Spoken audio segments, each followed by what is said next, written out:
स्वतंत्रता के 77 मतलब 77 साल पूरे हो चुके हैं। स्वतंत्रता का अर्थ व्यापक तो नहीं था, लेकिन भारत किसी ताले में बंद नहीं था जिसे 1947 में स्वतंत्रता की चाबी से खोल बाहर निकाला गया था। स्वतंत्रता का अर्थ है स्वाभिमान का पुनर्जीवित होना, अपनी पहचान, अपनी आस्था को सार्वजनिक करने का, उस पर गर्व करने का साहस जुटा पाना। लेकिन क्या हुआ?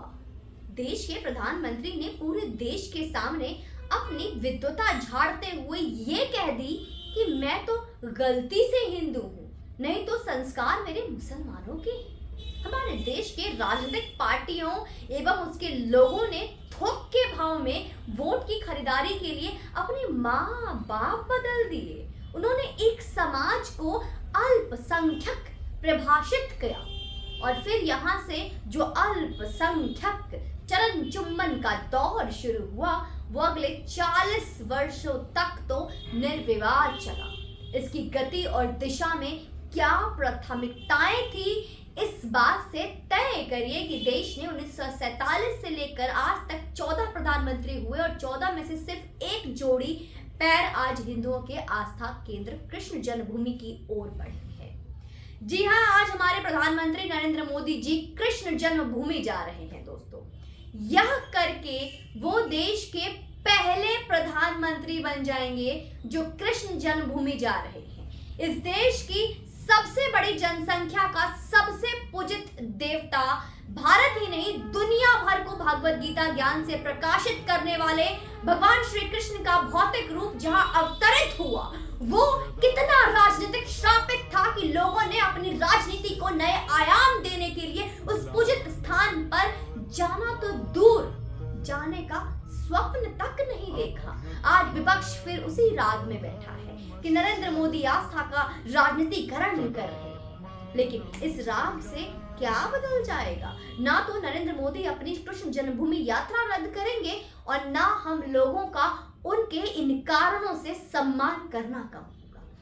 राम जन्मभूमि के उद्धार का थोड़ा सा आशीर्वाद नरेंद्र मोदी और भाजपा को मिलता देख गरम तेल की कढ़ाई में कूद पड़ने को आमदा कांग्रेस और विपक्ष एक बार फिर यह क्यों नहीं करती कि चलो राम जन्मभूमि के उद्धार का श्रेय तो हमको नहीं मिला और न मिल रहा है, हम थोड़ी बहुत कोशिश कृष्ण जन्मभूमि मुक्ति में ही कर ले और श्रेय कमा ले, क्या पता कुछ उद्धार हो जाए। लेकिन करेगी कैसे? उनका तो पूरा कुनबा दरक जाएगा। ये सोचने से भी जिस पार्टी के आका परिवार ने 3 प्रधानमंत्री और 1 प्रधानमंत्री उम्मीदवार दिया है, उस परिवार ने एक बार भी अपने कदम राम जन्मभूमि की ओर नहीं बढ़ाया, तो इनमें कोई क्या उम्मीद करे?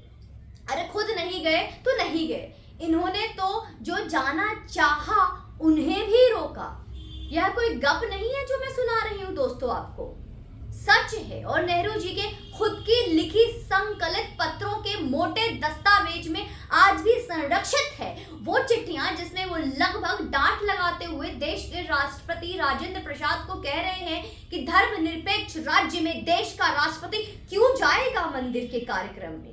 यह अलग बात है कि राजेंद्र बाबू मनमोहन सिंह जैसे पपेट नहीं थे और वो उसी लतड़न की भाषा में वापस चिट्ठी लिख सोमनाथ के कार्यक्रम में गए थे।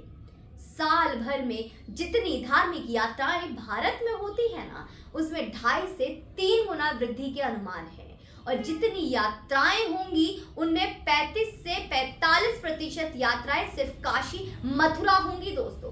पर्यटन उत्तर प्रदेश को नई पहचान बनेगा, उस उत्तर प्रदेश का जिसकी पहचान कुछ वर्ष पहले माफिया, गुंडे, भ्रष्टाचार, सिर्फ यही सब था।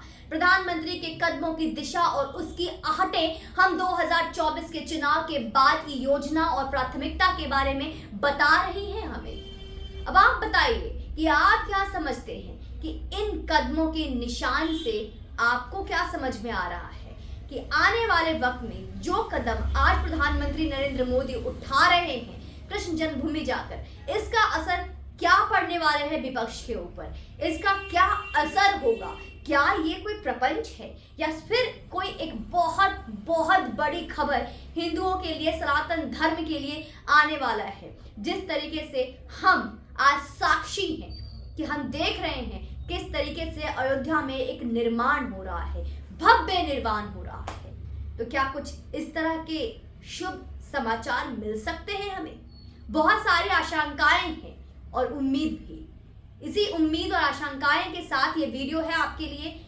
कुछ भी आपके लेकिन, इफ, किंतु, बट, परंतु हैं तो आप कमेंट बॉक्स में लिख डालिए। और आप सबको देवस्थान एकादशी का बहुत बहुत बधाई। भगवान विष्णु, माता लक्ष्मी आप सबके जीवन में ढेर सारी खुशियां भरे, और तुलसी विवाह की भी आप सभी को बहुत बहुत शुभकामनाएं। जय हिंद, वंदे मातरम।